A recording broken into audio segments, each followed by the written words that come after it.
अरे सुरजीत उठ, सुबह हो गई है, मुझे जाना है। क्या? हाँ मुझे घर जाना है।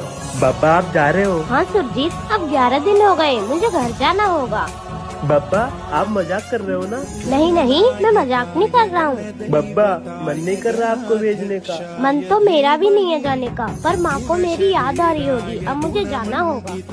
थोड़े दिन और रुक जाते तो अच्छा होता। तू चिंता मत कर, अगले साल में फिर से मोदक और लड्डू खाने आ जाऊंगा।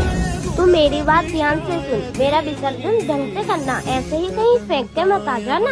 हाँ हाँ बब्बा, जिस धूमधाम से मैं आपको लेकर आया था ना, इसी धूमधाम से मैं आपको विसर्जन करके आऊँगा। और हाँ, रास्ते के लिए मोदक रखना मत भूलना।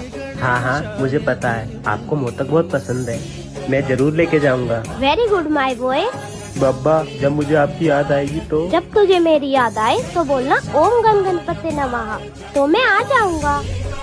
जय श्री गणेश।